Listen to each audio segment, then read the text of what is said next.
میں پاکستان کے نوجوانوں کو کہنا چاہتا ہوں ہوں، جو اچھے کہلاتے ہیں، پڑھے لکھے کہلاتے ہیں، اچھے ماں باپ کے بچے کہلاتے ہیں، شریف کہلاتے ہیں، یہ اس ملک میں برائی تم تمام شریفوں کی وجہ سے ہے، تم تمام اچھوں کی وجہ سے ہے۔ تم اچھے ہو کر،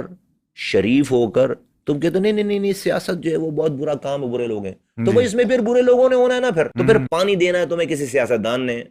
سیوریج کا نظام ٹھیک کرنا کسی سیاستدان نے، ایف آئی آر تمہاری کٹوانی کسی سیاستدان نے، لائٹ تمہیں کسی سیاستدان نے دینا، بجلی گیس تمہیں سیاستدان نے، نوکری سیاستدان نے دینی، روڈ اس نے بنانی، ٹرانسپورٹ اس نے دینا ہے، ملک کا نظام اس نے دینا، اور وہاں تم کہتے ہو کہ جی میں تو اچھا ہوں، میں تو یہاں نہیں جا سکتا، تو کسی برے نے وہاں پر ہونا ہے۔ ہاں یاد رکھیں، بالکل ایسا یاد رکھیں اس بات کو میری،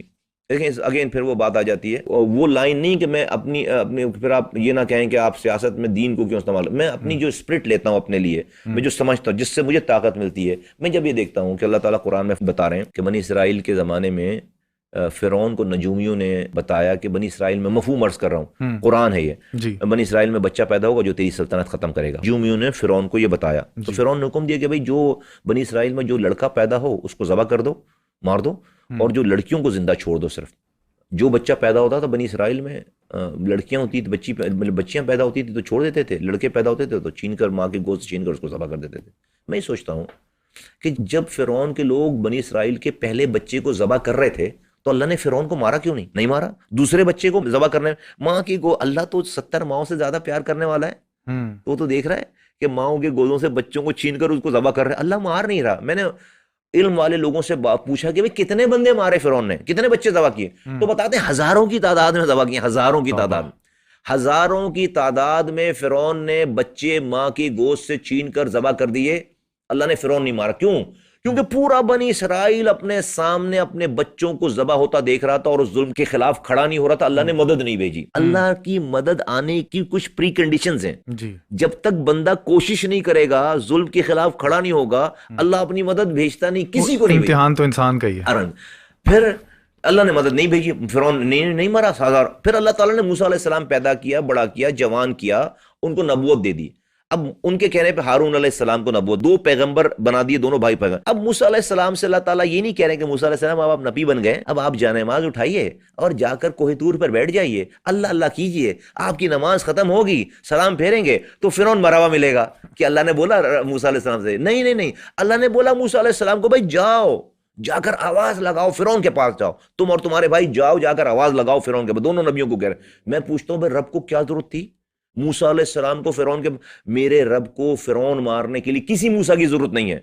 اللہ تعالیٰ مجھے اور آپ کو اور رہتی دنیا تک آنے والے انسانوں کو یہ بتانا چاہ رہا ہے، اور اس واقعے کو محفوظ کر کے حضور صلی اللہ علیہ وآلہ وسلم کے ذریعے ہم تک یہ بات پہنچائی، یہ بتانا چاہ رہا ہے کہ دیکھو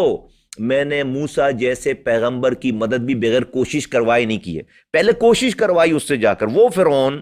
جو کہ ظالم تھا، جو کہ مارتا تھا، بندوں کو مارتا تھا، دشمن تھا، اس کے سامنے جا کر کھڑے ہو کر کلمہ حق کہا ہے، پہلے گئے موسیٰ علیہ السلام گئے، اور اللہ نے قرآن میں یہ بھی بتایا کہ کیسے بات کرنا، ان کا آہستہ آرام سے بات کرنا، مفہوم عرض کر رہا ہوں کہ شاید اس کے سمجھ میں آ جائے، اللہ کو تو پتہ تھا نہیں سمجھے گا، لیکن اللہ نے طریقہ کار بھی بتایا، گئے بھائی جا کر آواز لگائی۔ موسیٰ علیہ السلام کی آواز پر وہ بنی اسرائیل جو اپنے سامنے اپنے بچوں کو ذبح ہوتا دیکھتے تھے، نہیں کھڑے ہوتے تھے، جب آہستہ آہستہ فرعون کے ظلم کے باوجود موسیٰ علیہ السلام کی بات ماننے والے بن گئے، تو اللہ کا میسج آیا کہ ہاں اب مدد آئے گی، اور ایسی مدد آئی کہ اللہ تعالیٰ نے سمندر کو حکم دیا کہ موسیٰ اور اس کے ساتھیوں کے لیے رستہ بنا کر دو، اور اللہ تعالیٰ نے سمندر کو حکم دیا کہ فرعون اور اس کے لشکر کو غرق کرو۔ یہ پورا واقعہ اللہ تعالیٰ نے قرآن میں لکھ کر آقا دو جہاں حضرت محمد مصطفیٰ صلی اللہ علیہ وآلہ وسلم کے ذریعے ہم تک، آپ تک پہنچائی یہ بات۔ میں اس میں اتنا بڑا میسج دیکھتا ہوں کہ اللہ تعالیٰ یہ بتا رہے ہیں کہ بھئی اس دنیا میں جب کہہ رہے ہیں، رب کہہ رہے ہیں کہ پتہ بھی میری مرضی کے بغیر ٹوٹ کر نہیں گرتا، ہوگا تو سب کچھ میری مرضی سے۔ تو میں سوچتا ہوں جب پتہ ٹوٹ کر نہیں گرتا تو میرے گھر میں پانی اللہ کی مرضی کے بغیر آ جائے گا؟ بھائی میرے ملک میں جو ہے وہ انصاف اللہ کی مرضی کے بغیر ہو جائے گا؟ میرے ملک کی اکانومی اللہ کی مرضی کے بغیر، جب پتہ ٹوٹ کر نہیں گر رہا رب کہہ رہے ہیں، اور میرے ملک کی بجلی، میرے گھر میں لوڈ شیڈنگ جو ہے حیدرآباد میں 8 دن تک لائٹ نہیں آ رہی، اللہ کی مرضی کے بغیر لائٹ آئے گی؟ اللہ کی مرضی کب آئے گی، اللہ کی مدد کب آئے گی؟ جب مظلوم کوشش کرے گا۔